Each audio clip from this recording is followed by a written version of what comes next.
commencer avant puis finir à... Là, on est en processus de changer nos zonages là, pour permettre ce que la SCHL demande. Oui. Pas nous avec on est dans l'instant. Puis on a concentré on a l'unanimité. Bonne nuit, hein? Bonsoir. C'est merveilleux.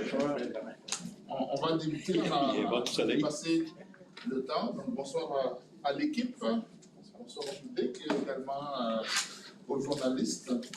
Donc, vous avez reçu l'ordre du jour. Je parle de la prémisse que vous avez tous reçu les documents et que vous avez fait la lecture des documents. Au niveau de l'ordre du jour qui vous est présenté à l'écran, donc 1, ouverture de la réunion, 2, vérification du quorum, 3, déclaration de conflit d'intérêt, 4, adoption de l'ordre du jour, 5, adoption du procès verbal de la réunion ordinaire du 28 novembre 2024, 6, affaires découlant des procès-verbaux, 7, rapport des présidents et de la première dirigeante, 8, rapport des comités, comité exécutif du 12 décembre, comité exécutif du 15 janvier, comité SRC du 26 novembre, comité de développement communautaire du 4 décembre, comité de transport régional du 10 décembre, une présentation, s'il y en a, appel d'offres, résolution, donc on a note de service, offre de service, service de communication pour le service d'urbanisme, note de service et rapport financier non vérifié en date du 31 décembre 2024, note de service augmentation marge de crédit, note de service stratégie sur l'attraction d'investissement direct étranger 2025, Inspire, mandat du comité de développement agricole, rapport de la couverture cellulaire, et j'ai un autre document également qui serait la résolution des demandes, appel d'offres pour l'élaboration d'une stratégie régionale de croissance touristique à ajouter à l'ordre du jour au niveau des résolutions. 12 correspondances et 13 listes de correspondances autres et le de la réunion. Y a-t-il des points autres que vous voulez rajouter? 2 points, M. le Président. Un qui provient ce matin d'une rencontre sur les infrastructures sportives, culturelles et récréatives, l'utilisation des facilités sportives dans les écoles. Et un autre qui nous vient d'une réunion du Forum des maires qu'on vient de terminer, où on veut juste avoir une discussion sur les projets éventuels de jumelage entre les régions de la péninsule acadienne et le Poitou-Charentes.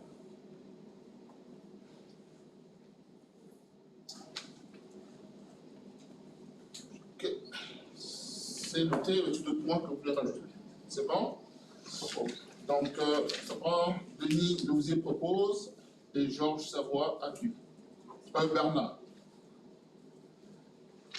Donc, est-ce que, avant d'aller à ça, est-ce qu'il y avait des conflits d'intérêt sur l'ordre du jour qui a été présenté? Des modifiés? Y a-t-il des conflits d'intérêt? Pas de conflits d'intérêt? Donc, on revient à la personne de l'ordre du jour. Donc, Denis et Bernard Savoie. Une fois pour la question, tous ces actions en faveur, lève la main en disant oui. Oui. Ce non, et c'est adopté. Adoption du procès verbal de la réunion ordinaire du 28 novembre 2024.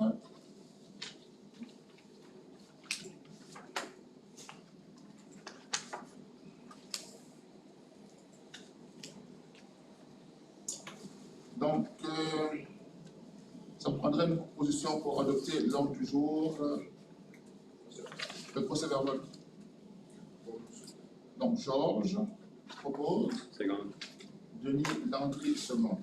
Avez-vous des questions sur le procès verbal, correction? Ça va. Donc, donc tous ceux en faveur lèvent la main en disant oui. Oui. Ce non, et c'est adopté. Donc, nous allons aller aux affaires découlant des procès-verbaux. Il y avait seulement une résolution qui nécessitait le suivi du procès-verbal, c'était la résolution 24 CSR 4 1032 concernant l'élaboration du mandat du groupe de travail sur le développement agricole ainsi que sur le pied du comité. Donc, vous avez reçu dans vos documents justement l'élaboration du mandat, donc il sera discuté des écoles adopté si le conseil d'administration le souhaite. Avez-vous une question? Non, c'est bon? Parfait. On va aller au niveau des rapports. Donc, vous avez reçu le rapport au préalable. Donc, comme vous savez, il est un peu long, donc on ne peut pas le lire au complet, mais on prendra justement les éléments que je juge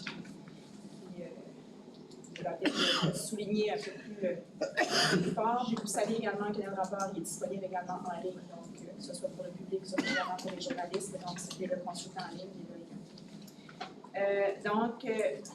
Le premier point qui était rencontre avec les députés prévu le 20 janvier, donc les députés de la région de la CSR avaient convoqué une rencontre avec les membres du comité exécutif. Et je pense qu'on le voit dans un des procès-verbal au niveau du comité exécutif. Donc, ils voulaient rencontrer le comité pour discuter des dossiers prioritaires du conseil d'administration.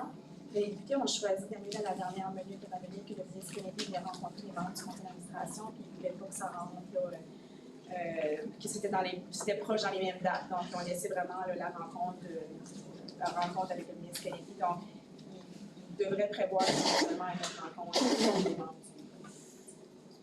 Donc, le 22 janvier, on a rencontré le ministre des gouvernements locaux. Le 24 janvier, on a rencontré également le ministre de l'Environnement et de la Société de développement régional. Donc, je fais un petit résumé de cette rencontre-là. Puis, le 4 février dernier, donc, on a eu une rencontre avec les représentants du plan des communes.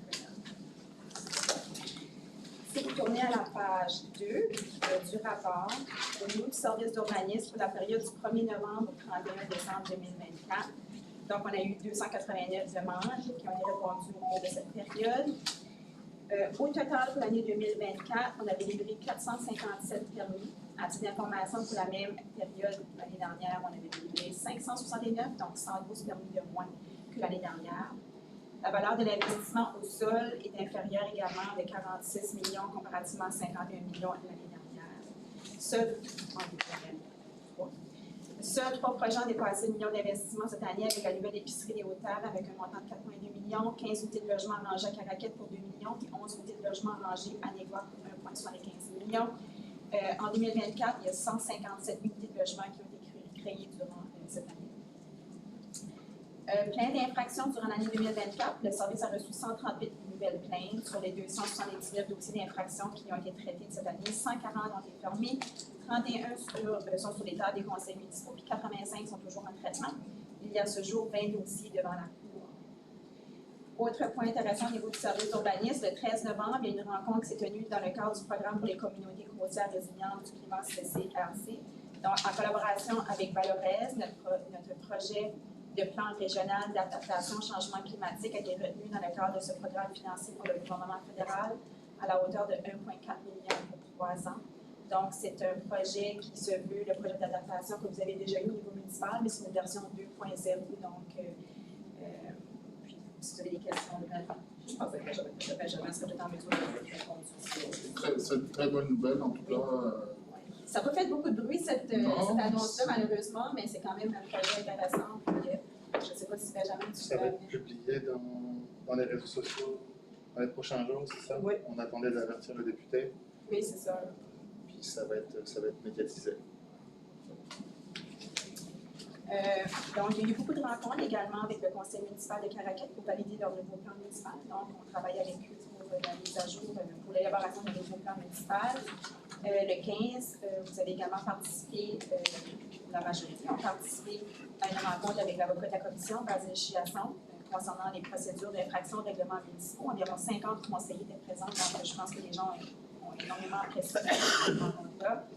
Le 20 novembre, une rencontre de formation destinée aux administrations municipales a également été organisée au sujet des procédures de rezonage. Toutes les municipalités également étaient présentes.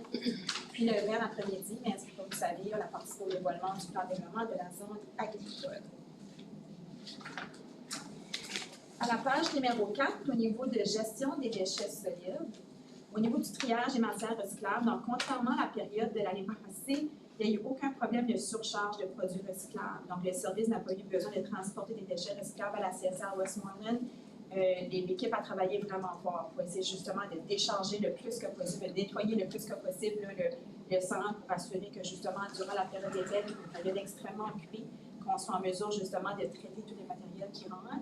Comme vous savez, on a toujours notre backup qu'on appelle, qui est la CSR du Sud-Est, qui peut quand même répondre à la demande en cas de besoin, mais il y a quand même des frais supplémentaires. Donc, on essaie de limiter le plus possible de ramener des produits dans la région de Moncton, mais lorsqu'on a besoin, on n'a pas vraiment le choix. Cette année, ça a bien été. Au niveau des employés également, ça va toujours bien. Donc, dès le début décembre, les efforts avaient été intensifiés afin d'augmenter la capacité d'entreposage. Également, il y a eu quelques bris mécaniques mineurs, mais on est en mesure quand même de bien gérer la situation. Au niveau de la collecte, l'horaire de la collecte pour le temps des fêtes est élaboré en plus de préparer les horaires dans les banques de tempête, mais tout s'est bien déroulé. La tempête n'a posé aucun problème. Donc, ça, on apprécie vraiment quand la température collabore durant la période des fêtes, parce que lorsqu'on fait des modifications, c'est extrêmement complexe, parce que comme vous savez, les employés sont absents durant quelques journées, donc on doit remettre dans d'autres jours. Donc, en tout cas, des fois, ça a été des situations vraiment difficiles. Mais cette année, ça a bien été, malgré que cette semaine, ça a été un peu plus compliqué, mais on est en mesure de trouver des solutions, puis en bout de ligne, ça a quand même bien fonctionné. Gestion des matières organiques. Donc, le service, conjointement avec Valorez, a présenté une demande de financement auprès de Net Zéro Atlantique, le programme de recherche des nouveaux concepts et technologies zéro émission net, qui vise à financer les comités de recherche et d'innovation du Canada Atlantique, afin qu'elles puissent mettre en point des technologies, approches et pratiques propres et prometteuses, justifiant un financement continu de la part de l'écosystème d'incubation technologique. Donc, tout ça pour dire qu'on avait une demande en lien avec notre projet de déchets organiques. Donc, comme vous savez, on espère éventuellement de mettre en place une collecte de déchets organiques, mais lorsqu'on collecte ces déchets-là, on est en mesure de les traiter. Donc, qu'est-ce qu'on va faire avec ces déchets-là? Donc, c'est ça qui est le but de la demande, c'est d'analyser, étudier les différentes possibilités à cet égard-là.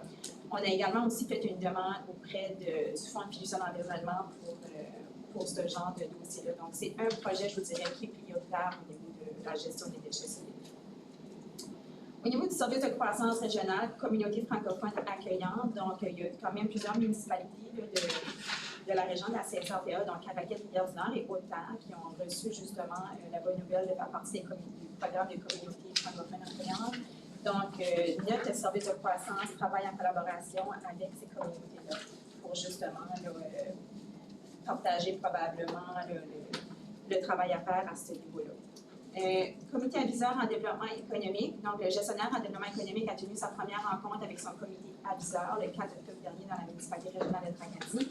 L'objectif du comité, c'est de favoriser la collaboration des différents acteurs économiques locaux, puis identifier des opportunités de financement et d'investissement pour des projets de développement économique et des infrastructures régionales. Comme vous savez, on a déjà un comité sur l'office de croissance, mais je voulais vraiment que chaque gestionnaire puisse également identifier un comité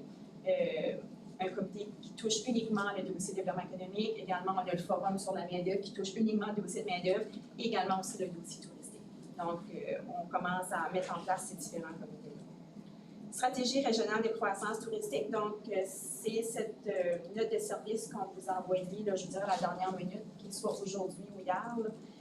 Donc, on va en parler plus longuement tout à l'heure.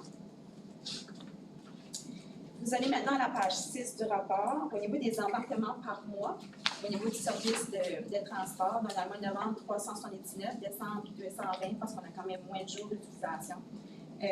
Donc, journée les plus achalandées par mois, donc on a eu 25 embarquements dans une journée et 22 embarquements dans le décembre.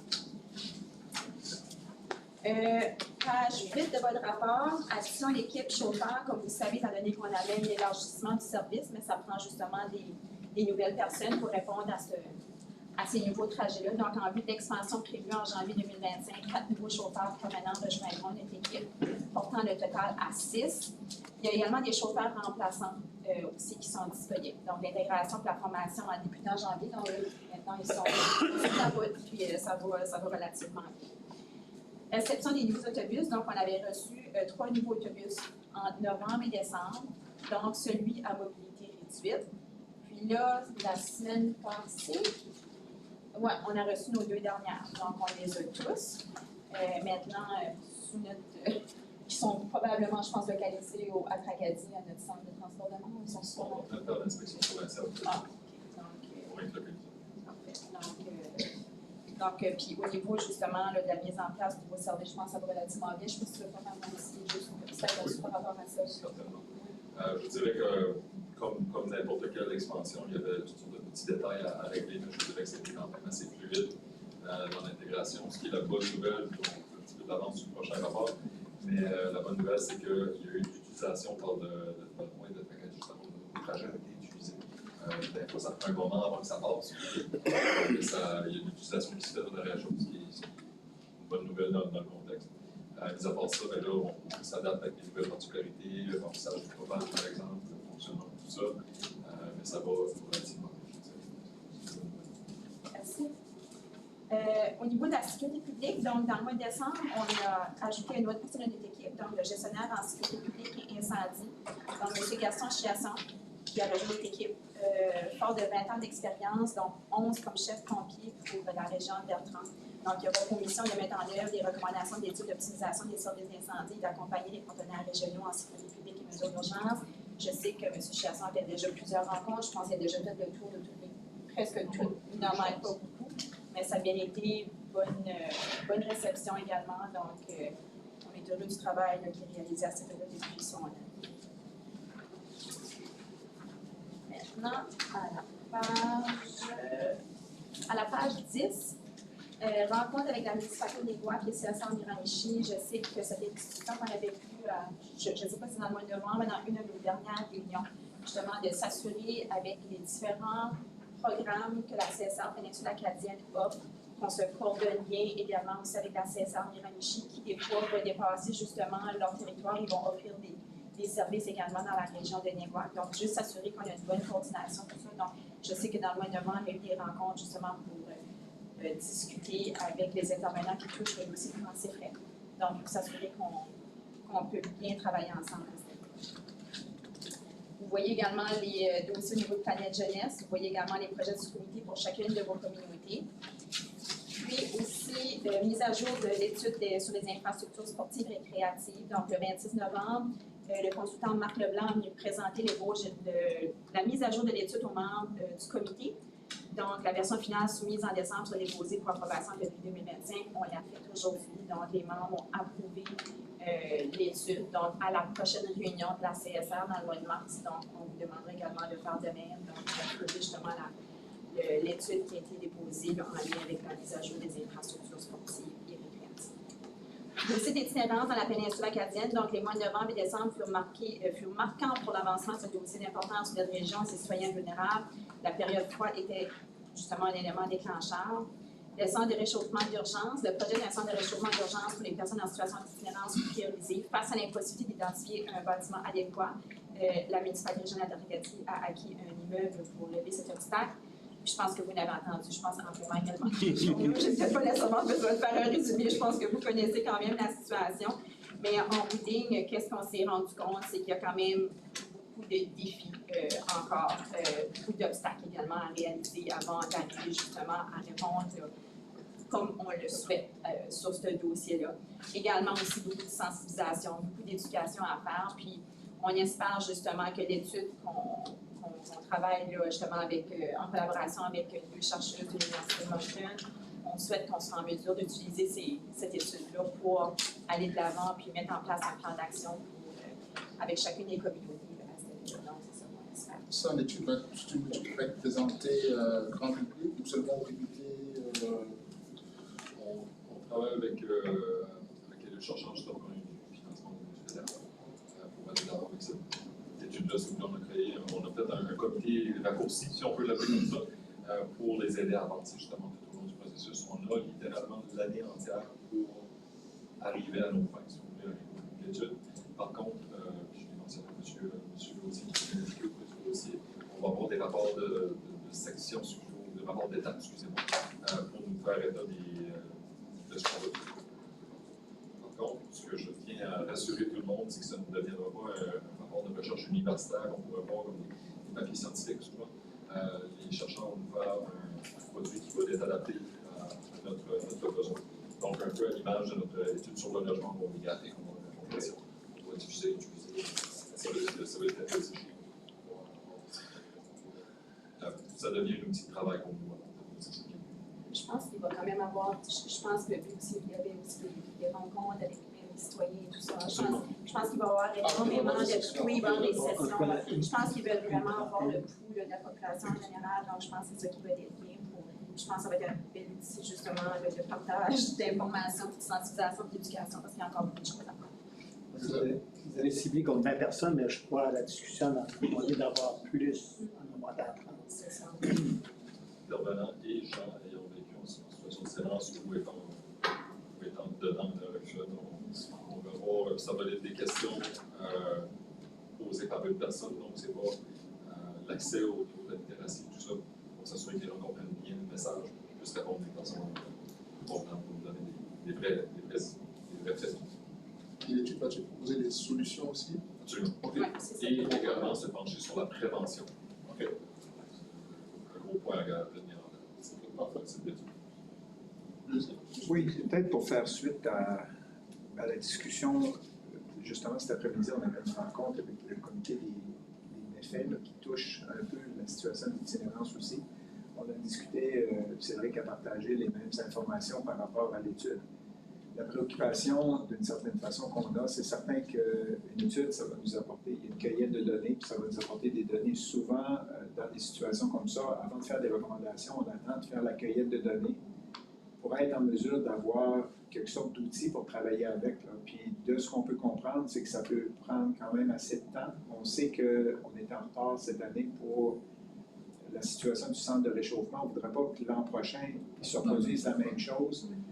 Ce qui a été suggéré cet après-midi, puis ça serait peut-être une option à discuter. Je sais qu'on a tantôt le comité de développement communautaire, là, qu'on a un point, là, mais peut-être juste lancer l'idée à savoir est-ce qu'on pourrait avoir, parce que dans le monde, il y a des situations innovantes qui touchent les itinérants.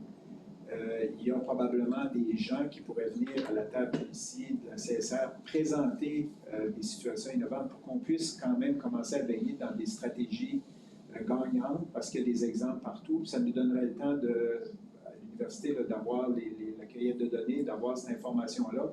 Mais nous, ça nous permettrait peut-être d'avoir un regard sur un projet pilote pour l'hiver prochain, là, parce que c'est certain que la dynamique de l'initiative qu'on a prise à Six Roads, d'une certaine façon, oui, c'était peut-être négatif sur la place publique, mais ça nous a quand même donné de l'information qui va nous servir à prendre des décisions, qui touchent l'acceptation sociale, le choix de l'endroit, les initiatives qu'on va prendre. Fait que c'est certain que ces informations-là qu'on ressortit sur la place publique peuvent nous aider à être beaucoup plus efficaces pour l'an prochain. Puis cet après-midi, on apprenait, on avait un partage qu'on pensait d'avoir une douzaine d'itinérants. On avait des travailleuses de rue à côté de nous cet après-midi, on parle d'une centaine de gens en situation d'itinérance à différents niveaux. Là. On a peut-être une dizaine qui n'ont aucun endroit, qui sont en forêt, mais on en a d'autres qui sont sur le sofa, dans un garage, puis ils se promènent un peu partout, puis on parle de peut-être une centaine. Fait que c'est certain qu'il y a urgence d'agir, puis en attendant que ce travail-là de l'université se fasse, ça serait bien qu'on puisse avoir des présentations. Tu sais, je sais qu'au Texas, que ce soit Fredericton, en Nouvelle-Écosse, dans l'Ouest, en Finlande, il y a des stratégies qui ont été utilisées, il y a du bienfait là-dessus. Et on a certains profs en travailleurs sociaux à l'université qui ont peut-être de l'information à présenter là, pour des projets pilotes ou d'avoir déjà un certain regard sur qu'est-ce qu'on va faire pour l'hiver prochain.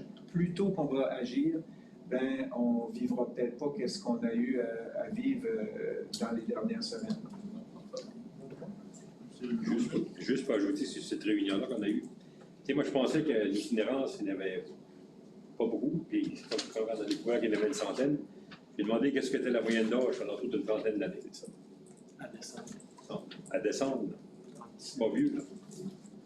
C'est juste vous donner l'information. C'est certain qu'il y en a qui ont 65 ans, mais la majorité, là, c'est de 30 ans à descendre. Ça fait qu'on n'est pas, comment dire ça, sorti du bois. On a certains de suite qu'on a une centaine de clients qu'il faudra peut-être desservir à un moment donné. Merci. D'autres points? Merci beaucoup pour ton rapport.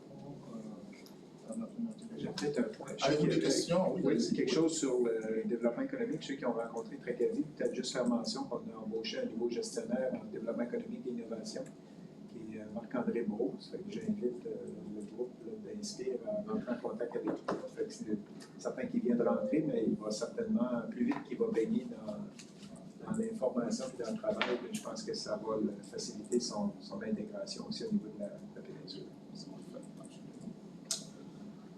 Des questions sur le rapport? Je me dépose. Ok.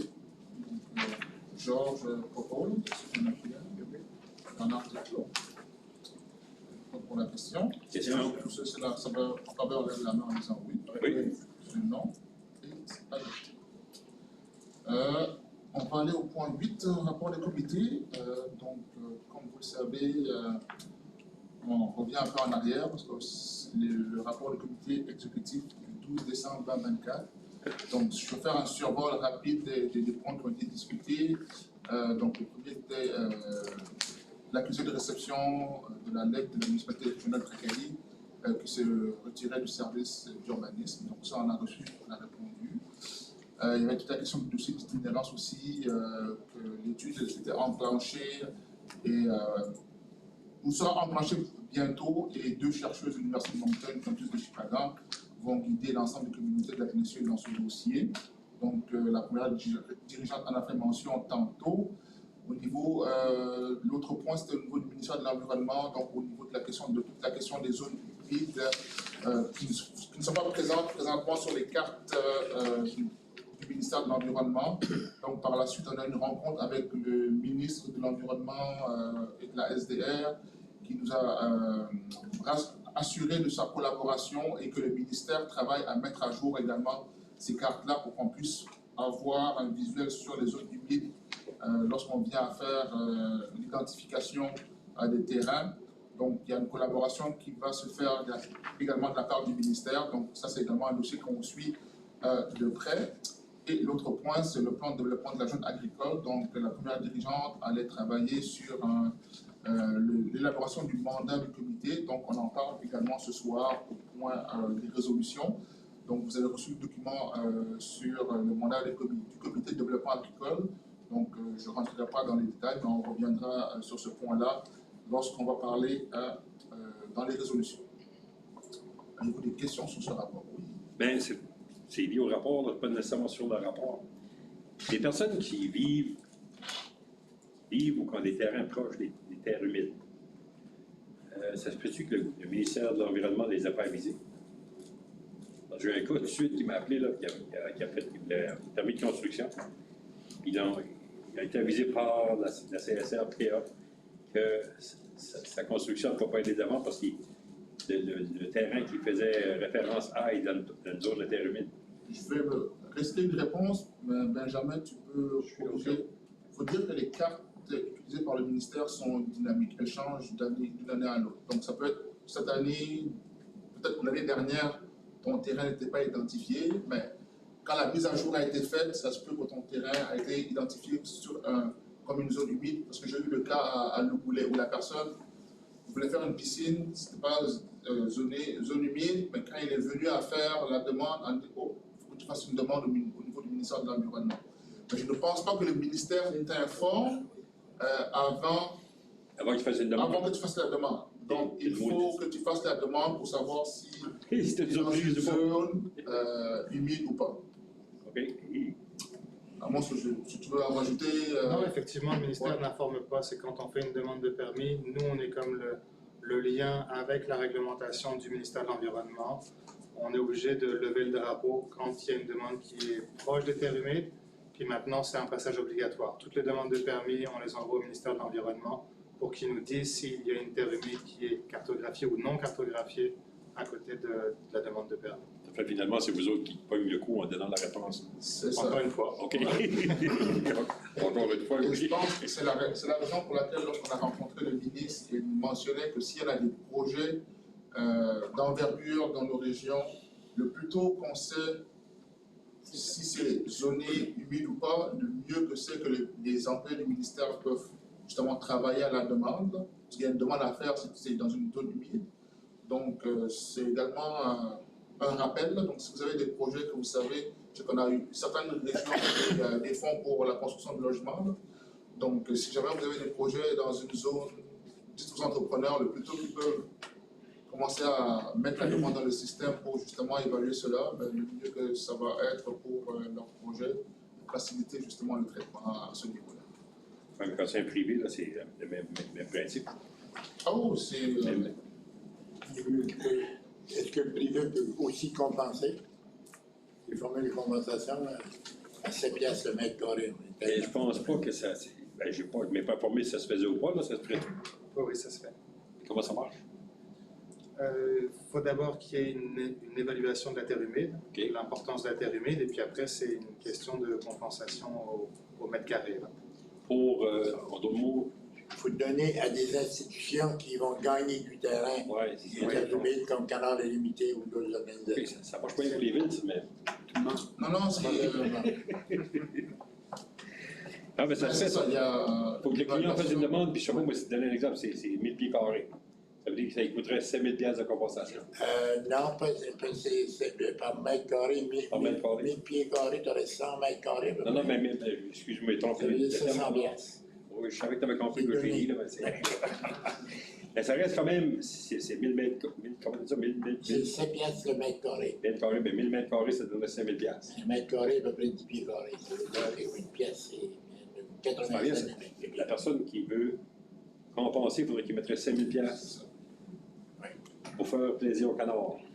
Mais c'est pas- il c'est peut pas juste faire ça qui est une la évaluation. problématique. Là. Il peut faire une évaluation par quelqu'un pour s'assurer si c'est vraiment la zone est vraiment identifiée zone humide. Donc il y a un rapport qui peut être fait, puis ça peut démontrer que non ou oui pour justement Ah ben, aller faire. Monsieur le Président, s'il y a déjà eu la réponse de la CSR, Mais ça peut être validé par un expert ou infirmé ou confirmé. On a eu, Oui, en termes de compensation, il faut que ce soit validé par un rapport d'expert. oui, mais la personne, quand c'est que vous lui donnez la réponse, puis il vit dans le terre humide, Oui. est-ce que vous le renseignez en même temps que qu'est-ce qu'il pourrait faire pour faire évaluer ou faire vous donner une compensation? Ou est-ce que c'est Oui, disons que la première option, c'est de déplacer son projet en dehors de la terre humide. OK, oui. Parce que c'est ce qui va lui coûter le moins cher au final. Je comprends ça. S'il veut toujours la même place, là, on le dirige vers cette stratégie-là. OK. Mais c'est le ministère de l'Environnement qui va le renseigner, donc on le dirige vers le ministère de l'Environnement. OK. Mais le renseignez-vous qui peuvent y aller, qui peuvent. Oui, bien sûr, on lui donne le contact pour le ministère de l'Environnement. OK, parce que j'ai un client, il faut que je rappelle, pour ça, c'est pour ça que je te pose des questions. Oui. Ça veut dire que quand vous lui donnez la réponse, lui, il faut s'il veut contester ça ou qu'il veut avancer dans le projet. Le ministère de Alors c'est intéressant parce qu'il n'y a pas de contestation possible. Non? Non, c'est une directive ministérielle et c'est un des problèmes, c'est qu'il n'y a pas d'appel à cette décision d'un fonctionnaire. Mais ça veut-tu dire qu'automatiquement, il peut, s'il paye la compensation, il peut construire ce qu'il veut dans la zone humide comme ça? S'il paye la compensation, oui, il va pouvoir détruire la zone humide qui est protégée. on a eu quelque chose à Miscou pour la nouvelle station de pompiers. C'était terre humide. Mais on a eu une autre personne qui est venue inspecter le terrain, et c'était pas humide. Ça se fait, mais c'est. Ça, les cartes sont générées automatiquement. Donc, à chaque année, il y a comme je pense un algorithme qui fait en sorte que la carte est générée, détermine l'étendue de la terre humide sur ton territoire. Donc, il faut contester comme il a fait là. Quelqu'un va, il évalue si la terre est vraiment terre humide. Si ce n'est pas le cas, il y a un rapport qui est prévenu au ministère de l'Environnement qui dit non, on a évalué, ce n'est pas une terre humide, puis il faut aller de l'avant. Ce qui paye pour ça? L'entrepreneur. Le client, OK. La particularité, Ça, c'est des affaires à Margaret Blaney, tu te rappelles? mais la particularité, c'est pas juste quand c'est rendu à OK, tu as 5 000 ou 10 000 $ à payer, c'est une chose. Mais c'est le laps de temps que ça prend pour avoir cette information-là. De un, mettons que tu as un entrepreneur qui arrive demain matin et qu'il veut avoir dans le parc industriel 10 heures pour installer une entreprise. Ben, tout d'un coup, quand ils font les demandes, parce que là maintenant, ce que le ministère exigeait, c'est que la CSR obligatoirement demande que ça passe par leur service. Ils ne seront pas capables de donner une réponse tout de suite à savoir si c'est une terre humide ou pas, parce qu'il y a des tests qui doivent être faits, ça ne se fait pas l'hiver. Ça veut dire, d'une certaine façon, quand tu as dit tantôt que c'est encore le département d'urbanisme qui mange le coup, là, ben, il mange doublement, parce que là, à un moment donné, il ne peut pas donner de permis tant que ces tests-là ou cette réponse-là environnementale n'est pas donnée. Fait que ça, on dit, ben, contactez la CSR durant l'hiver pour avoir votre permis durant l'été.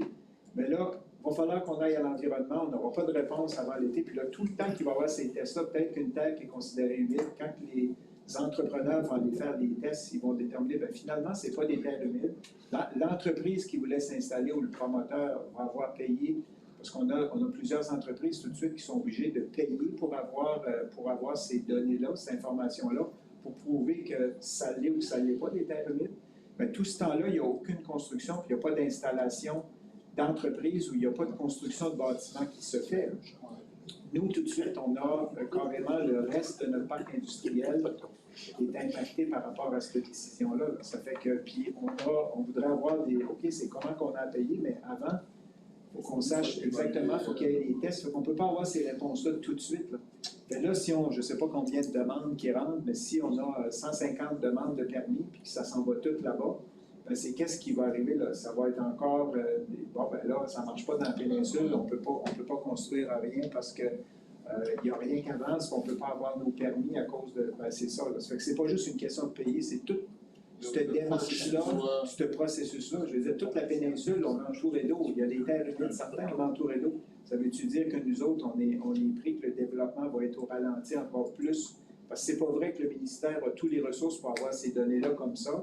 Fait que là, ils vont identifier à vol d'oiseau, OK, ça c'est une terre humide demain matin, puis on prouvera que c'est des terres humides, mais qu'on fasse les tests au dégel. Ben, ça veut dire qu'on va juste, on va attendre combien de temps pour utiliser nos terres, puis comment on va pouvoir favoriser ce développement-là. Là. C'est particulier.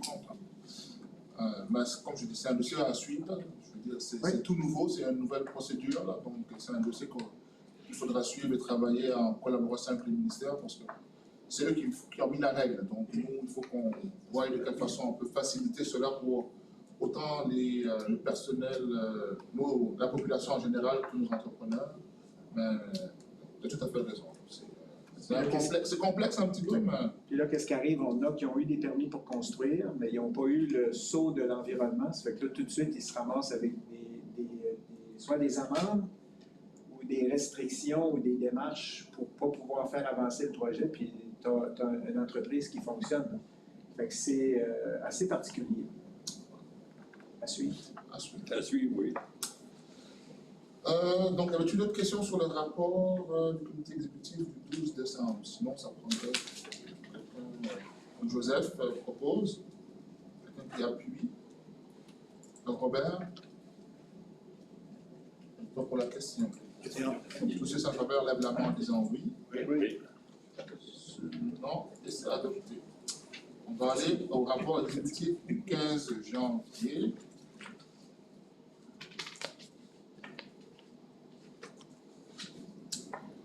Ça également, lecture. Donc, le 15 janvier, donc, il y a une rencontre des députés avec le comité exécutif. Donc,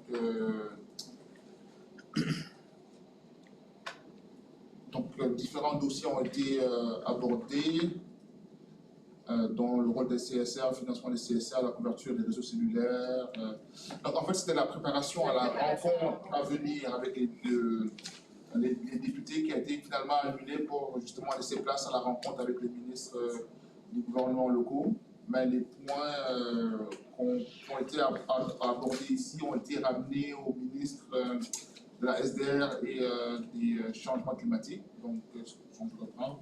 Couverture des réseaux cellulaires, logement, l'Alliance de l'énergie du Nord, services ambulanciers et des soins de santé, reconstruction du pont multifonctionnel Lincoln, la planification routière, rapport de la zone agricole de la péninsule acadienne, le rétablissement du lien entre le permis électrique et les services d'aménagement et le dossier des pêches.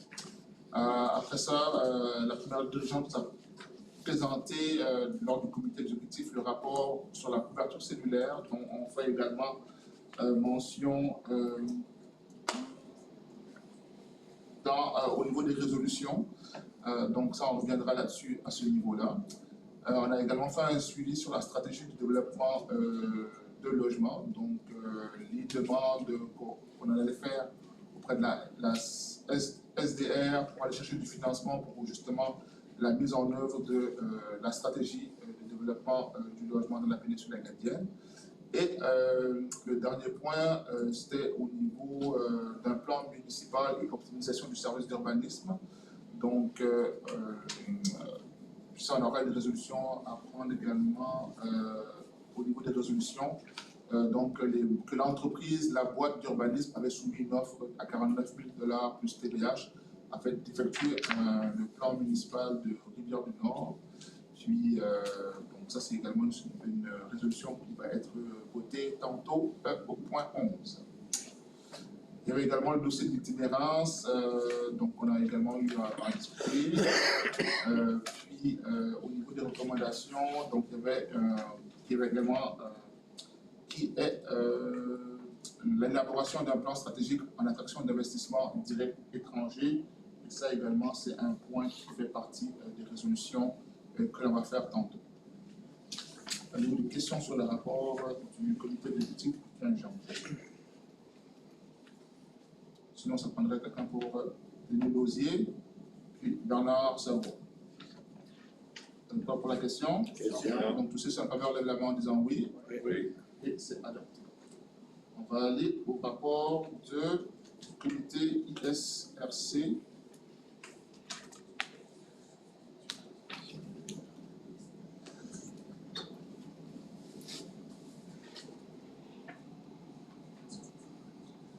Donc, ça c'est Bernard, je te laisse la parole, c'est le président. Alors, moi, je peux quelque chose. Non, essentiellement, on a parlé beaucoup de l'étude de Marc Leblanc, je pense que c'était à cette réunion-là, C'était ça.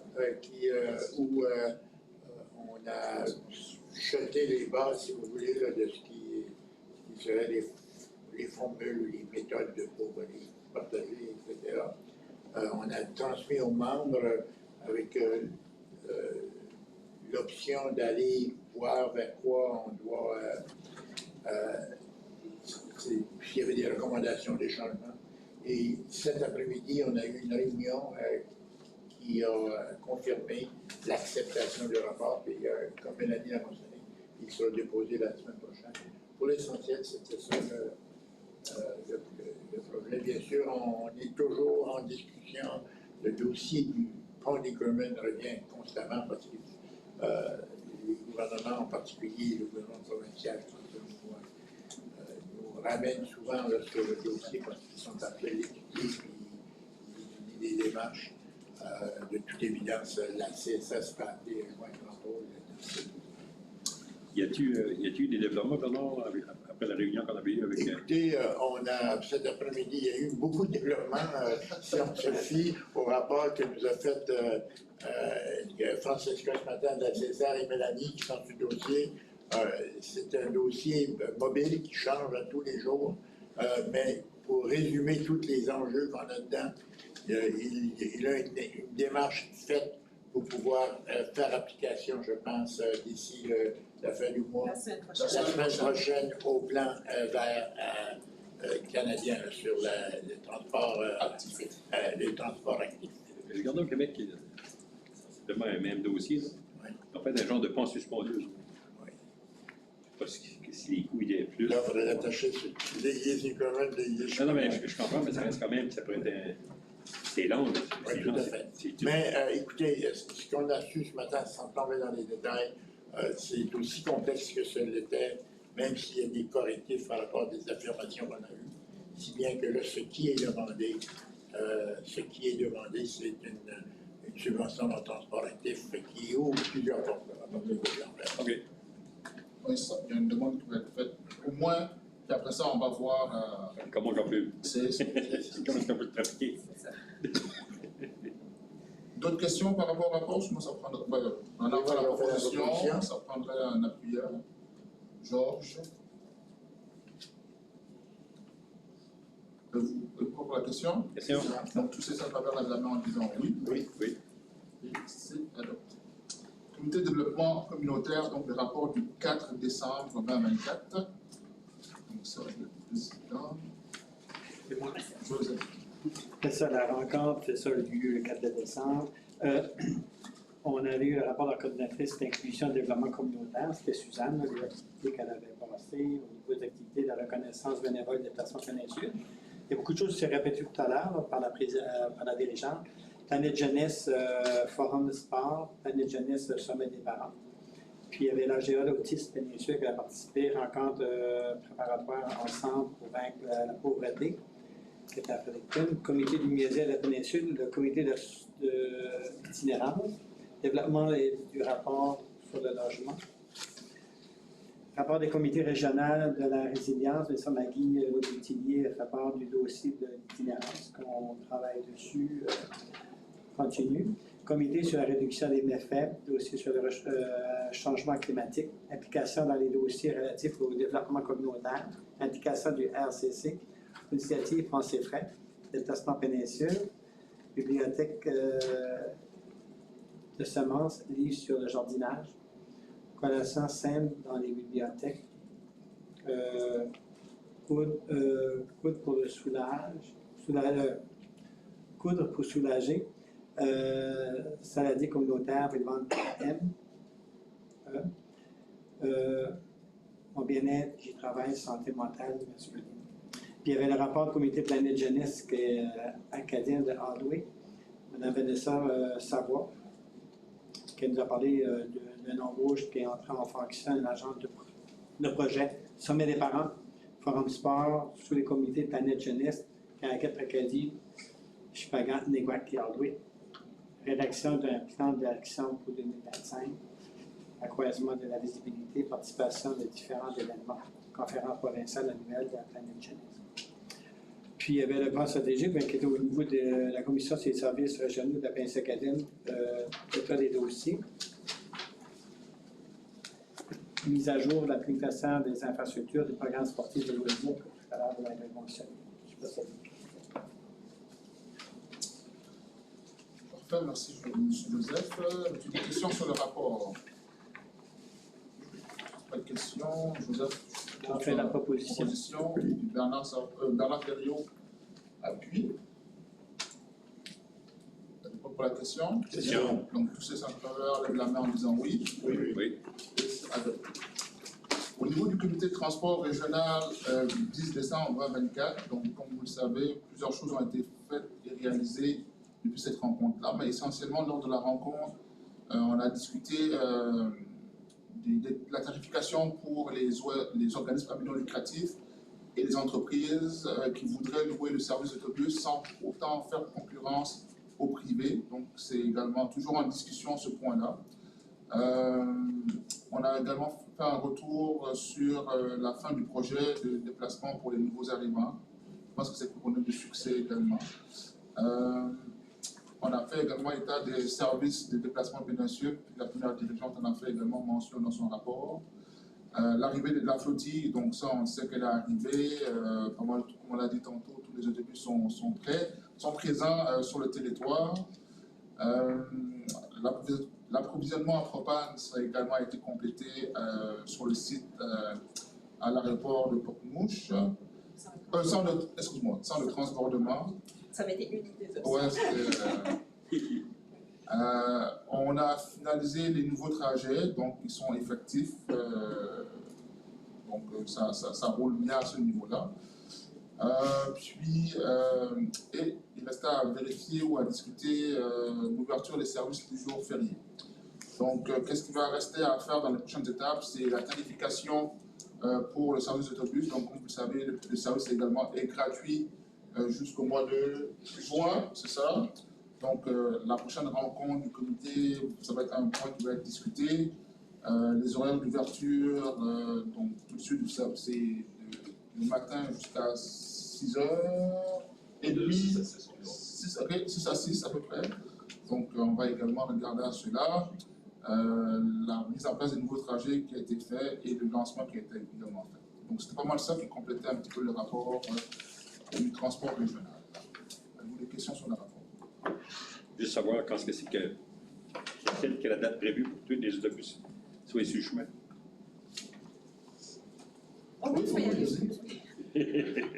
En gros, tout de suite, étant donné qu'on a la flotte complète, on va bien sûr assurer une certaine alternance pour que l'usure se bien, la maintenance, tout ce qui vient avec littéralement. Par contre, ce qu'on identifie, ce qu'on vise, c'est d'être en mesure d'offrir le projet complet, si vous voulez, d'ici la fin de l'année ou au prochain premier quart 2026. C'est ce qu'on vise, incluant le service sur demande avec les minivans. C'est notre porte de tarification tout de suite qu'on va implanter, bien sûr, on va mettre ça en place. Mais on se prépare à faire l'appel d'offres de minivans dans les prochaines semaines. Donc, l'évolution pour nous mener au projet complet d'ici la fin de l'année, on est début 2026. Il y a une raison budgétaire également derrière ça, donc on le fait une transition là, de façon pas trop importante d'année en année pour s'assurer justement qu'on est en mesure d'absorber justement l'augmentation de ces coûts-là. Puis notre financement qui vient de la province, donc vous savez que ce projet ici, ce projet des transports, il est principalement financé à plus de la moitié par les fonds au niveau des commissions de services régionaux. Donc, pour nous, c'est important parce que sinon, ça serait plus difficile d'offrir ce service-là. Donc, l'année prochaine, on ajuste au fur et à mesure pour s'assurer que l'impact est le moins important possible sur le Donc, je fais le dépôt du rapport. Est-ce qu'il y a un appuyeur? Denis Landry, appuie. Pas pour la question. Donc, tous ces sénateurs lèvent la main en disant oui. Oui. Et c'est adopté. On va aller maintenant aux présentations. Il n'y en avait pas. Parfait. Appel d'offres non plus, il n'y en avait pas. Donc, on va aller directement maintenant au niveau des résolutions. Donc, la première, c'est le service de communication pour le service d'urbanisme. C'est ça. Donc, comme vous l'avez reçu comme information, donc, cette offre de service-là, c'est le suivi d'une recommandation qui avait été soumise par le conseil d'administration en octobre dernier pour justement avoir une campagne de communication et de sensibilisation pour mieux faire comprendre aux gens le service d'urbanisme. Donc, ça avait été une discussion qu'on avait eue à Paquetteville à ce niveau-là. Donc, nous, on a été chercher justement l'expertise pour être en mesure de nous appuyer là-dedans. L'expertise qu'on a voulu aller chercher spécifiquement, c'est la compagnie que vous avez, donc, qui est Transfert Environnement et Société. Donc, une entreprise de communication qui se spécialise principalement sur des dossiers qui ne sont pas nécessairement faciles à faire, justement, accepter aux gens. Donc, on travaillait sur des dossiers comme, par exemple, au niveau des éoliennes et tout ça. Donc, c'est la même compagnie, la même entreprise que vous avez vue lorsque Le forum au niveau d'Alliance, donc la personne qui est venue. La madame. La madame, là, donc c'est la même compagnie de communication. Donc, on croit que c'est une entreprise qui pourrait probablement nous appuyer dans cette démarche-là, parce que c'est quand même un dossier très complexe. Donc, on voulait avoir une expertise spécifique sur le dossier. Donc, c'est cette compagnie-là qu'on a fait chercher. Donc, avez-vous des questions avant qu'on... Non, c'est bon. Donc la recommandation, c'est il est recommandé que la firme Transfert soit retenue afin de développer et mettre en œuvre une stratégie de communication pour le service d'urbanisme au montant de 23 860 plus TBH. C'est quelqu'un qui fera la proposition. Juste avant de faire la proposition, Oui. c'est rare que je vais dire ça, mais il me semble que c'est pas cher. C'est très raisonnable. Je ne trouve pas cher, mais c'est raisonnable pour ce qu'on sait avoir comme travail. Puis on les a vus à l'œuvre, on travaille encore avec eux au niveau de l'Alliance de l'énergie de l'Est. C'est encore eux qui travaillent sur les différents processus, puis ils font un excellent travail. Vraiment, donc on est content de travailler avec eux. Puis je sais que Benjamin les a rencontrés aussi. Parce que tout ça se fait en parallèle avec notre étude d'optimisation des services également. Donc, vous savez que tout ça se fait en même temps. Donc, on a une étude d'optimisation de la livraison de nos permis de construction. Donc, on a été chercher une firme spécialisée en ligne pour nous aider dans ce processus-là. Mais tout se fait en concertation, justement, avec l'entreprise qu'on va avoir au niveau de communication. Mais je pense que Benjamin aussi, tu as été...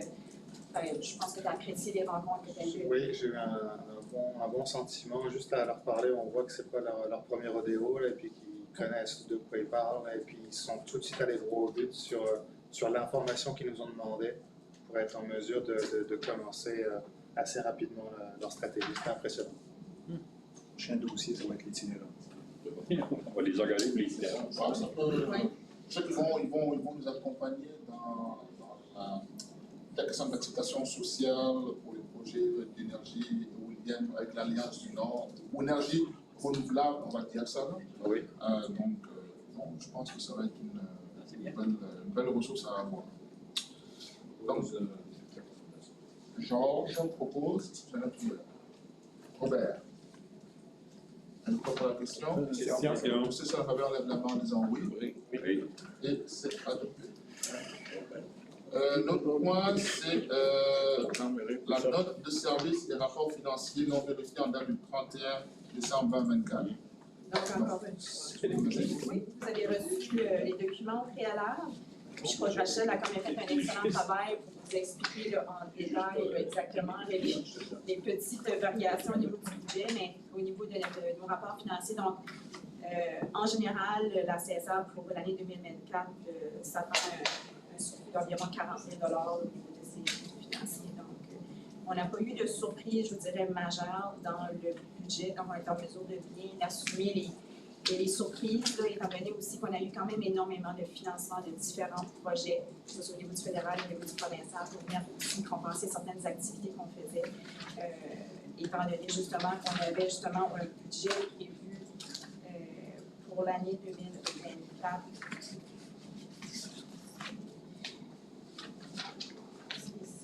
Donc, on avait un budget d'environ un prévu de 9 400 000, puis on a terminé avec 10 206 000. Donc, on a quand même été en mesure de chercher plusieurs financements pour venir nous aider à cet effet-là. Donc, on devrait terminer, c'est sûr, c'est un rapport non vérifié, mais si je me fie l'année passée, disons que l'achat était pas mal à la scène près.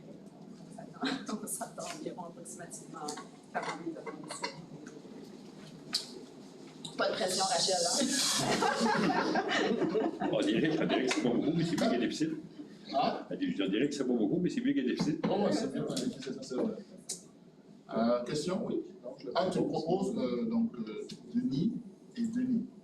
Denis Lausier et Denis Landry. Et 2DL. Pour la question? Donc, tous ces sénateurs lèvent la main en disant oui. Oui, bien sûr. Et c'est adopté. Nous allons maintenant au niveau de la note de service pour l'augmentation de la marge de crédit. Donc, à chaque année, on fait une modification au niveau de notre marge de crédit parce que la loi nous permet d'aller jusqu'à 5 de notre budget. Il y a eu une modification à la loi quand même assez récemment qui nous permet aussi d'aller chercher une marge de crédit de 25 sur notre budget de transport régional. Donc, c'est avec certaines pressions de la part de la CSR, bien sûr, qu'ils ont fait une modification de la loi parce que c'est quand même un service qui est très opérationnel, au même titre que les services de déchets, où là aussi on peut avoir une marge de crédit de 25 étant donné qu'il y a beaucoup de roulement d'argent. Donc, on veut s'assurer qu'on soit en mesure de bien financer nos choses. Donc, on veut apporter également cette modification-là pour assurer justement 25 sur le transport, 25 également au niveau des déchets et 5 sur l'ensemble des autres services. Donc, c'est une résolution qu'on fait annuellement pour ajuster le marge de crédit. Vous des questions? Question? Donc, pas de questions? Non, c'est bon. Donc, Joseph propose, et tu en appuies un. Bernard Savoie. Donc, tous ces sénateurs lèvent la main en disant oui. Oui. Et c'est adopté. On continue avec la stratégie sur l'attraction d'investissements directs étrangers 2025.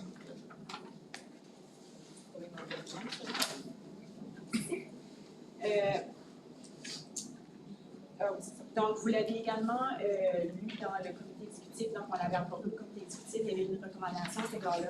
Donc, cette recommandation-là suit une discussion qu'il y a eu avec le comité là, spécifiquement sur le développement économique. Donc, les membres qui siègent, le comité-là croyaient que c'était vraiment une belle opportunité pour les gens d'affaires de bénéficier justement de ce projet-là.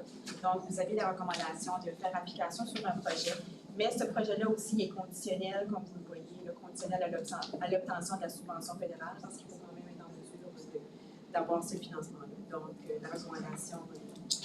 Donc, la recommandation, c'est à la suite de la demande de proposition Inspire IDE 2025 pour l'élaboration d'un plan stratégique en investissement direct étranger pour la péninsule acadienne. Le comité aviseur propose de retenir les services d'expansion stratégique pour un montant de 59 995 plus TBH, conditionnel à l'obtention de la subvention fédérale. Donc, le financement, donc le programme Investir dans les communautés de Cannes Export prévoit un montant possible de 50%. La CBDC nous invite à déposer une demande dans le cadre du programme CAS pour 67 000. Le RED également explore la possibilité d'un montant de 2005. La SDR également un montant, puis le remboursement par le gouvernement de 71,43% des taxes. Donc, la CSR viendra absorber un montant de 5 495 de frais et 322 de taxes, pour un total de 5 817, mais qui fait partie déjà de notre budget. Est-ce que vous comprenez le but du projet, là? Qu'est-ce qu'on veut? Okay, parfait. Donc, Georges fait la proposition. Est-ce que j'ai un appuyeur? J'appuie. Bernard Thériault. Êtes-vous pour la question? Question. Donc, tous ceux qui sont en faveur de l'amendement en disant oui. Oui. Et Donc, le mandat du comité de développement agricole.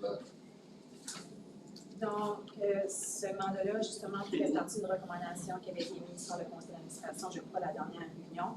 Puis également, c'est une des recommandations du plan de développement de zone agricole également. Donc, étant donné qu'il y avait énormément de recommandations à l'intérieur du plan, on croyait que c'était une bonne idée de commencer tout d'abord avec le comité de développement agricole, tout d'abord, pour qu'eux puissent se mettre en place, puis également aussi viennent analyser les différentes recommandations d'études. Donc, c'est ce que je vous ai préparé là, pour répondre à cette recommandation-là.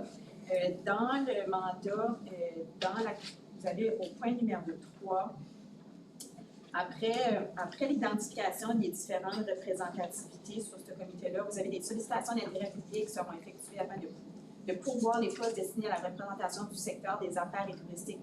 On devrait voir agricole et communautaire. J'ai travaillé là-dessus à la maison pendant la tempête de neige. Mon écran est petit, donc j'ai pas le temps de bien vérifier mes affaires, mais c'est ce terme-là qu'on devrait voir. Puis au niveau du durée de mandat également, les sites, il y a comme un B3, là, il y a juste des points qui sont, c'est vraiment des détails, mais autre que ça, c'est l'ensemble du document devrait être. Donc, vous avez vu la composition du comité, puis également le mandat. Donc, on a déjà un rapport. Donc, le comité va justement regarder aller plus en profondeur sur les recommandations à formuler, les pistes de solutions que l'on devrait exploiter ou regarder. Donc, c'est un peu en lien avec les différents comités qu'on a là, déjà présents au sein de la CSR. Donc, avec celui-là, on vient rajouter un comité pour donner suite au rapport qu'on a.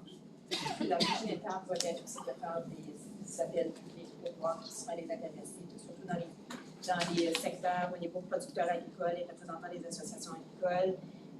Également aussi, on a des citoyens et organisations communautaires intéressés par l'agriculture régionale. Donc, on va faire un appel d'intérêt pour voir qui seront les gens qui seront intéressés à siéger.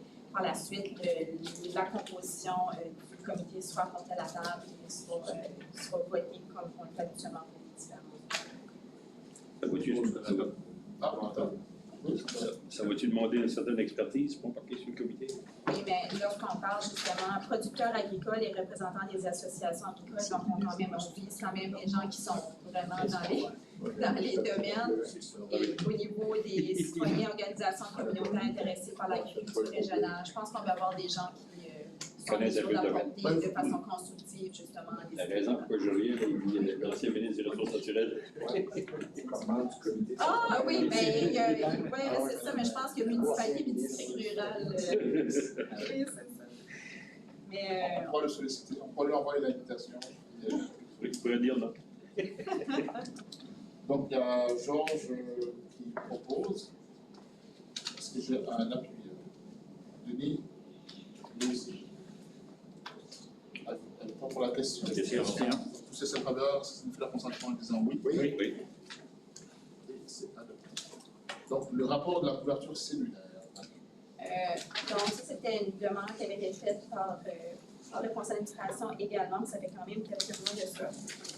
Le rapport, je l'avais finalisé, je vous dirais, à la fin octobre, mais j'attendais encore d'avoir d'informations auprès de la province pour connaître un peu plus la situation de la péninsule acadienne, parce que vous avez vu, je pense que c'est cette semaine, je crois qu'il y a eu l'information qui est sortie à cet effet-là. La province est en mesure de soumettre un rapport sur la couverture cellulaire, puis on a pu voir certaines informations, on n'a pas encore tous les détails, mais je voulais avoir plus d'informations à vous donner spécifiquement pour la région, mais c'est le plus qu'on est en mesure d'aller chercher. Mais je vous dirais qu'en général, de façon sommaire, ce que j'ai pu identifier, c'est vraiment que lorsqu'on regarde au niveau de la péninsule acadienne, puis on voit quand même assez clairement par rapport à la carte, il y a quand même un manque au niveau des antennes, puis on le voit là, comme assez clairement quand même sur la carte, il y a des endroits qui manquent de couverture.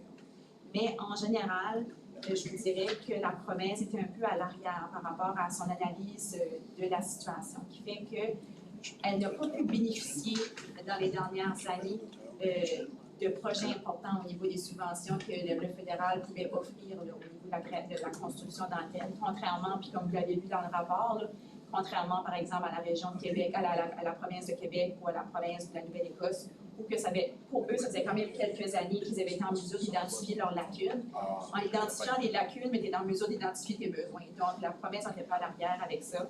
Donc, en espérant justement qu'avec le dernier rapport, ils seront en mesure de mieux spécifier leurs demandes auprès du fédéral pour venir compenser justement les besoins. Mais on voit aussi que, oui, le fédéral donne des fonds aussi. Le fédéral donne des fonds également, mais aussi au niveau du provincial, il doit avoir une implication du provincial dans le dossier, comme que le Québec a fait de façon très intensive. Je vous dirais, il y a eu beaucoup de financement qui a été donné de la part de la province de Québec pour être en mesure d'identifier tout d'abord les lacunes, mais aussi pour couvrir ces lacunes-là. Puis la province de la Nouvelle-Écosse a fait la même chose aussi. Donc, je crois que si la province de Nouveau-Brunswick veut répondre réellement aux besoins, il va falloir également qu'un investissement aussi qui soit fait à part de la province du Nouveau-Brunswick et non uniquement de la...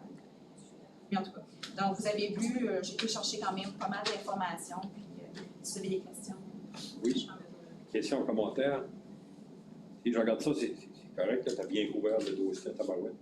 Mais d'un autre côté, je regardais ce qui s'est passé à Radio-Canada l'autre soir, puis il montrait les espaces, les chemins. Oui. Parce que c'est qu'il n'y avait pas de couverture cellulaire. Moi, vous avez vu, cette. Oui. J'ai trouvé qu'il minimisait un peu l'impact. En d'autres mots, il y a certaines régions qui ne reçoivent pas. Il y a peut-être pas de char envoyé ici, puis il va voir qu'il est plus impacté que ça. Mais je pense que mon rapport le mentionne aussi, c'est que on n'a pas la façon qu'on analyse ou qu'on détermine si on a une couverture ou non, on n'identifie pas la qualité de la couverture non plus. Donc, on dit, oui, votre région est couverte, vous avez justement vous avez le service de cellulaire, ça devrait fonctionner, mais on n'est pas en mesure d'évaluer nécessairement la qualité du service qu'on reçoit. Donc, si on a des mauvaises réceptions ou que la qualité du service qu'on a est plus ou moins tout croche, ça ne fait pas partie nécessairement dans l'évaluation de dire vous avez une couverture ou non. Je ne sais pas si vous comprenez. Oh, donc, oui. on n'analyse pas nécessairement la qualité, puis même dans je pense que c'est en tout cas, au niveau fédéral, ils sont en mesure d'identifier cette problématique-là. Lorsqu'on fait cette analyse-là, on n'est pas en mesure de bien identifier la qualité du service qu'on reçoit. Je comprends. Puis aussi, on fait l'analyse selon les trajets routiers aussi. Hein. Donc, parce que c'est comme ça qu'on est en mesure d'aller chercher des fonds du fédéral. Parce que les fonds du fédéral sont offerts pour régler les problématiques le long des tronçons routiers. Et pas nécessairement pour régler des situations de cellulaire au milieu du bois. Là.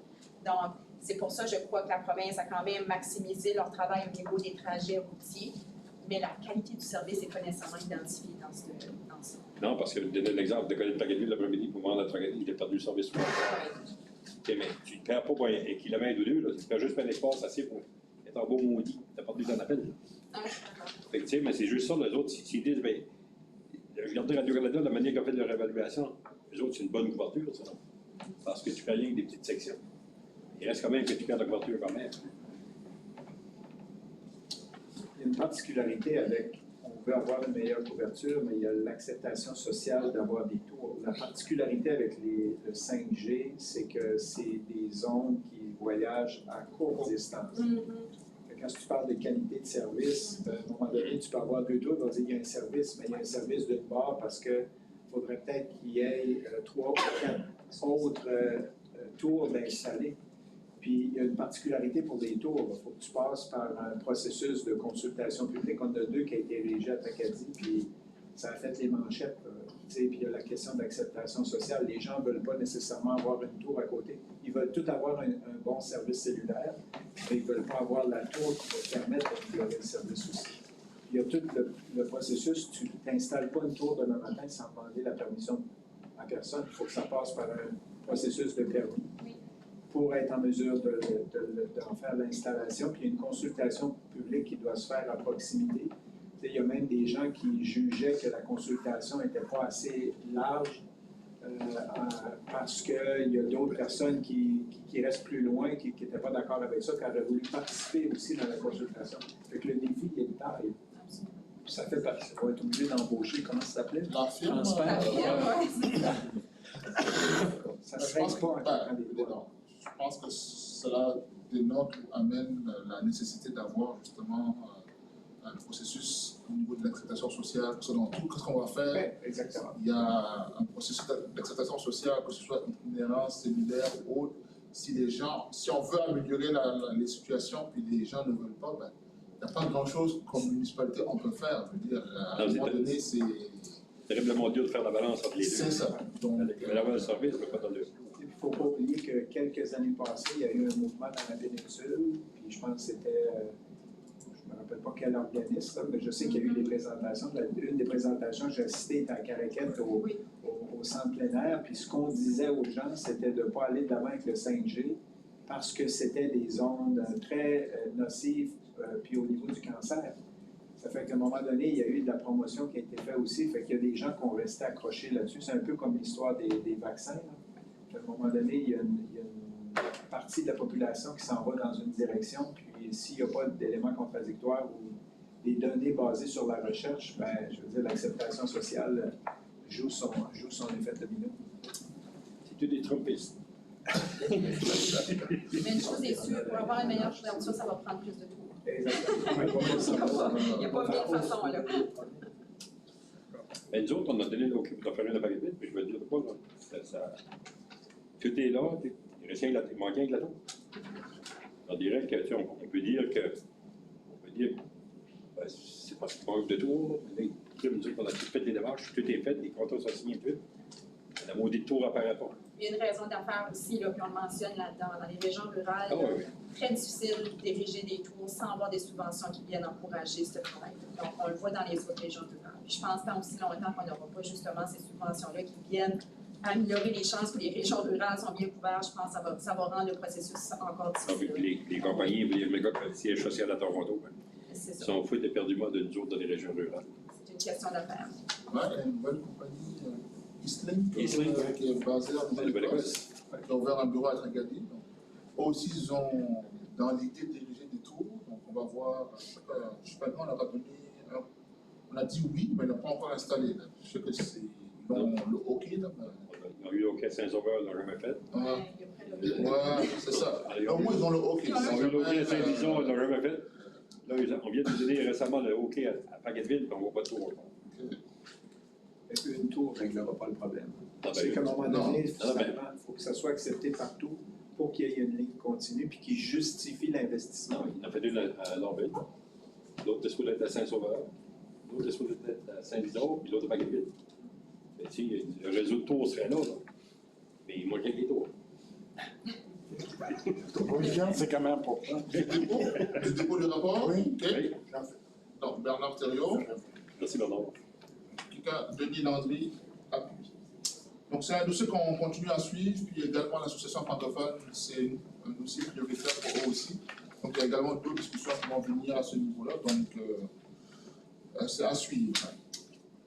Donc, au niveau des résolutions, il y avait l'autre, c'est l'appel d'offres pour l'élaboration d'une stratégie régionale de croissance touristique.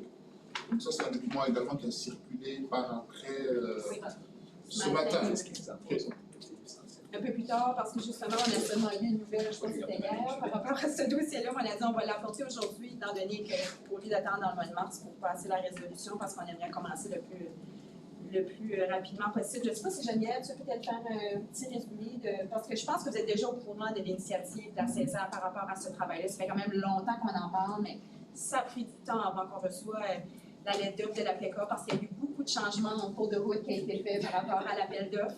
Étant donné qu'on est la première région qui s'embarque dans cette initiative-là, donc je crois que les différents paliers de gouvernement voulaient s'assurer qu'on allait dans la direction qu'ils souhaitaient là, réellement, mais en tout cas, finalement, on a reçu la lettre d'offre, puis je ne sais pas si tu veux faire oui, bien essentiellement, en fait, en janvier 2024, on avait rencontré les représentants de toutes les municipalités de la péninsule. On a parlé de cette démarche-là en collaboration. Il y avait des représentants de la PECA, de la SDR aussi qui étaient avec nous autres.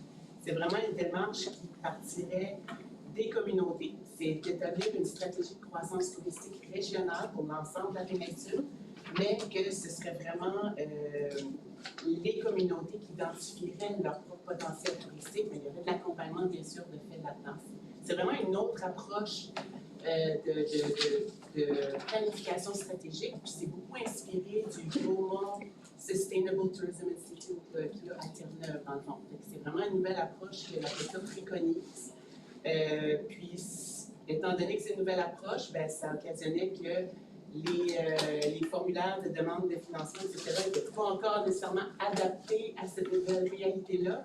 Mais on a vraiment eu un accompagnement exceptionnel de nos partenaires pour nous guider dans le processus. On a fini par vraiment obtenir les livrables clairs et précis qu'ils souhaitaient. On casse un moule là, un peu, là, si on peut dire, avec ce projet-là. Donc, mais c'est vraiment une belle démarche. Puis dans le fond, chaque communauté, on dit communauté ici, mais on sous-entend municipalité. Chaque municipalité va se doter, c'est en cours, c'est presque finalisé, d'un comité. Pas juste d'intervenants touristiques nécessairement, ça peut être des gens issus de la communauté, dans le fond, pour essayer de nourrir la stratégie le plus possible. Puis là, dans le fond, on est allé en appel d'offres pour avoir une proposition de service. Il y a une seule agence qui a soumissionné pour la stratégie. Puis là, dans le fond, la prochaine étape, ben, dans le fond, si tout se passe bien, ben, on sera en mesure de débuter. Il y aurait une rencontre, dans le fond, on dit kick-off, mais vraiment de démarrage, merci, avec toutes les communautés pour vraiment expliquer la démarche, puis on sera en mesure de procéder. C'est un processus qui s'étalerait jusqu'en 2026, mais chaque municipalité aura sa propre stratégie. Puis, il va y avoir également une stratégie régionale pour l'entièreté de la péninsule. Puis, 2 membres de chaque communauté vont siéger sur un comité régional. Puis, c'est ce comité-là qui va décider c'est quoi les projets en termes de développement touristique. Chacune des 8 communautés vont désigner 2 représentants à la table régionale. Non, je crois. Puis, dans cette stratégie-là aussi, c'est prévu qu'il y ait un plan d'accès au capital aussi, parce que justement, s'il y a des projets de développement touristique qui émergent, bien, ça prend aussi un plan de financement qui accompagne tout ça. Donc, ça fait partie de toute cette démarche. Donc, il y a 8 communautés, y compris la communauté de Miscou, la communauté régionale de Miscou. Donc, je suppose qu'on va rentrer en contact éventuellement avec chacune des communautés pour justement mettre en place vos communautés dans votre municipalité et communauté rurale pour justement développer cette initiative. Oui, Question, juste technicalité, là, pour comprendre, c'est que dans la recommandation, ça dit qu'on a eu un offre de service à 150 000 plus TVH. Mais en dessous, on parle du financement du projet, l'APK 153, la province 153, puis la CSR 48, mais là, ça fait 348 000. Oui, parce que le projet ne comporte pas seulement l'initiative en lien avec l'étude, avec la stratégie en tant que telle. Il y a le suivi, l'étape 2, l'étape 3, donc pour la, c'est ça, Geneviève. Donc, c'est pas uniquement, là, on parle uniquement de la stratégie en tant que telle, mais c'est plus qu'une étape pour se rendre là. Donc, le projet total qu'on a fait de la demande et ça. Puis, au niveau du 48 000 de la CSR-PA, c'est sûr qu'on avait demandé aux municipalités de réserver une partie de ces sommes-là parce qu'on avait dit jusqu'à un maximum de 5 000 $, mais je pense que le coût pour chacune des municipalités est plus évalué vers 3 000 $ chaque municipalité, puis le reste serait assumé à partir du projet en tant que tel qu'on sera en mesure d'aller sortir. Puis, étant donné que les voies, eux, ils ont déjà commencé ce processus-là, ils étaient un petit peu... Oui, c'est ça. Mais eux vont quand même poursuivre l'initiative avec nous parce qu'ils ont fait la première étape. Il va y avoir d'autres étapes en dessous qui vont poursuivre. Donc, ça serait probablement 1 500 pour les voies pour participer au projet total. Donc, on va rencontrer justement les directeurs généraux suite à l'adoption du projet. Donc, proposé par Denis Lausier, Joseph Lantaigne, merci. Donc, pas pour le vote. Donc, tous ceux qui sont en faveur de la main en disant oui. Oui. Et c'est adopté. Ça mettait fin aux résolutions. Donc, on est rendu au point 12 de correspondance. Ah, il y a Autre, non, je pense que c'est autre. Ok. Pause, ça les pose de correspondance. Non, c'est pas celui-là. Le point 12 est validé. C'est parce qu'il y avait la recommandation que... Évidemment, les deux Ça, condamnations. c'est 11. Oui, non. Parce qu'il y a le 13 qui dit des correspondances de la période du 22. C'est ça, c'est correct. Oui, on va continuer. Ok, c'est bon. Donc, il y a une proposition de Georges de déposer les correspondances. Est-ce que j'ai un appui Bernard Thériault. Pas pour le vote. Donc, si c'est en faveur, lève la main en disant oui. Oui. Et c'est adopté. Donc, on est rendu au point 14, autres. Donc, infrastructure, utilisation de l'infrastructure dans les écoles. Oui, assez rapidement ce matin dans notre réunion du comité des infrastructures récréatives et culturelles a été mentionné, puis il semble y avoir un consensus qu'il manque un peu de cohésion dans la façon dont on a accès à nos écoles. Ça demande parfois de frustration, et il a été recommandé à la communauté qu'il soit résolu. En fait, on a une résolution qu'on pourrait placer ce soir ici, où la CSR devrait faire des démarches, probablement par le comité communautaire, avec le conseil scolaire, et une résolution du genre qui soit.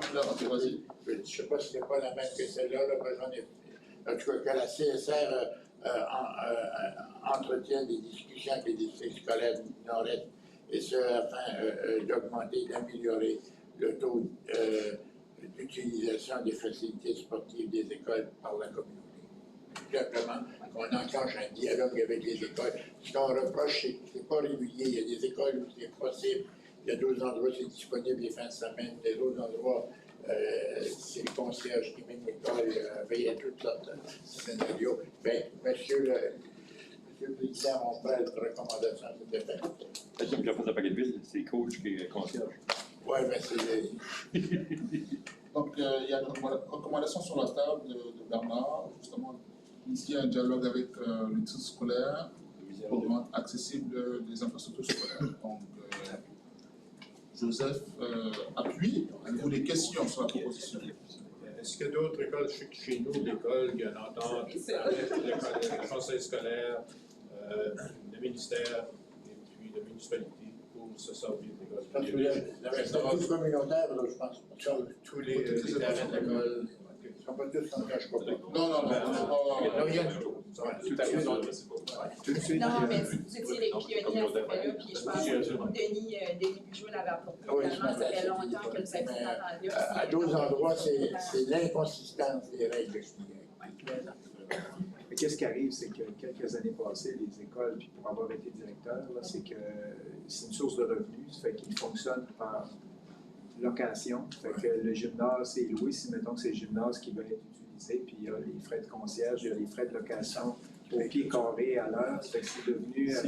Fait qu'il y a beaucoup d'organismes communautaires. C'est une équipe de soccer qui n'a pas nécessairement des moyens financiers parce que c'est souvent un parent qui va coacher les élèves.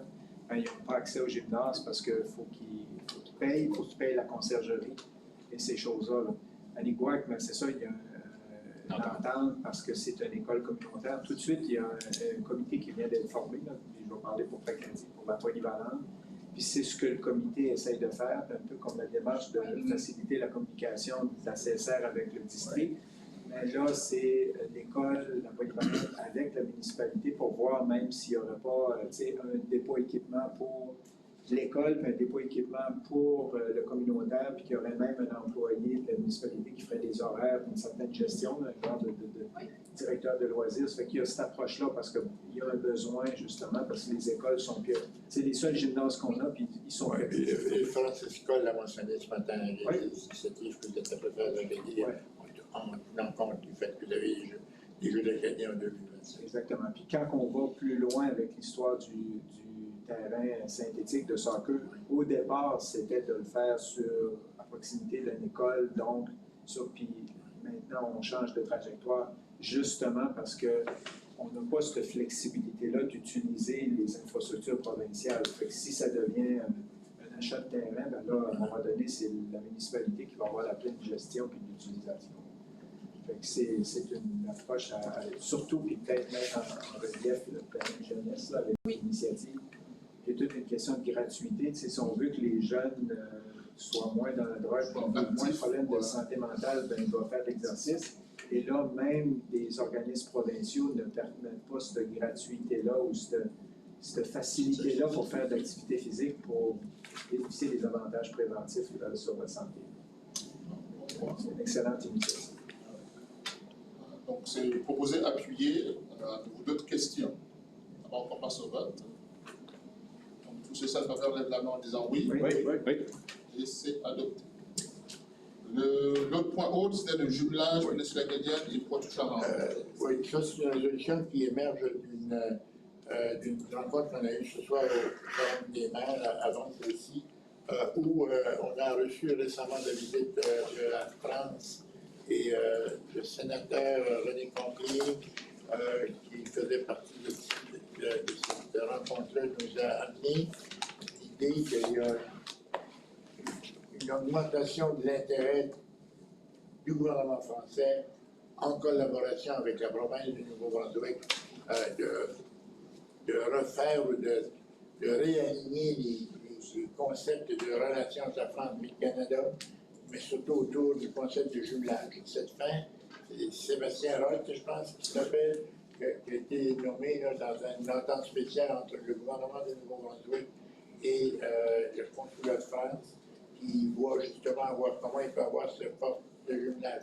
Le sénateur Conglier, qui travaille très étroitement avec un sénateur de la région du Poitou-Charentes, nous dit qu'on devrait élever ou prolonger notre réflexion sur les jumelages à un cadre régional qui aurait une saveur plus économique, qui serait beaucoup plus solide et qui permettrait, et c'est l'exemple du Poitou-Charentes, bien sûr, qui émerge en raison de deux choses. Il y a déjà des discussions très étroites puisque deux de nos communautés, Chipagans et Caraquet, sont jumelées à des communautés de ces régions-là. C'est la région où la grande majorité des Acadiens est originaire et on pense que si on irait avec la structure du gouvernement régional, comme nos CSR, et ça c'est supporté par deux sénateurs, le sénateur Cormier et le sénateur Michael Vallée, qui a déjà été maire de Marraine et qui est un grand connaisseur de la région. Et l'idée qu'on voudrait probablement par votre groupe, Geneviève, c'est de faire une première démarche. Et peut-être que la première idée serait d'inviter justement Sébastien Roth à venir nous faire une présentation à la CSR sur ce qui semble être une structure et ça pourrait. Et on nous dit que la région du Charente-Maritime et la péninsule acadienne ont tellement de choses communes que ça pourrait être très facile de faire des. Et après ça, à l'intérieur de ça, les communautés pourraient peut-être trouver des jumelages un petit peu plus pointus, mais pour l'essentiel, les grandes régions. Et ça a été reçu dans une discussion qu'on avait l'autre jour. Fait que c'est ça un peu la proposition qu'on voudrait faire, de demander, je pense, au groupe Inspire peut-être de réfléchir là-dessus. Et nous, on peut vous aider parce qu'on a déjà des contacts avec Sébastien Roth, qui connaît bien la région. Ça fait un parallèle aussi au point de la stratégie et l'attraction d'investissements directs étrangers. Voilà, donc si on vient à trouver un bon match, ben après ça, c'est un lien avec ça aussi. Moi, j'en fais la proposition. Donc, il y a une proposition qui est sur la table. Bernard, appuie. Avez-vous des questions? Vous n'êtes pas pour le vote? Donc, tous ces travailleurs lèvent la main en disant oui. Oui. Et c'est adopté. Il n'y a pas d'autres points, donc ceci met fin à la réunion. Merci. Ah, ça prend un temps pour la levée de la réunion. Denis Landry. Donc, je vous remercie pour votre participation. Puis, on se donne rendez-vous. Même poste et bonne semaine de relâche. S'en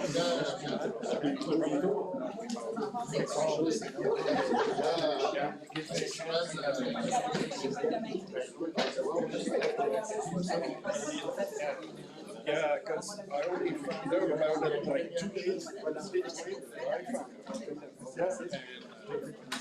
I would have put that in my interview for sure. Ja, muss man mal ganz kurz.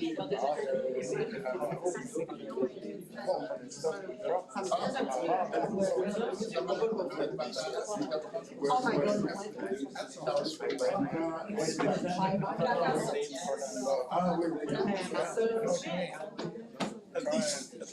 Ma soeur prend la voiture.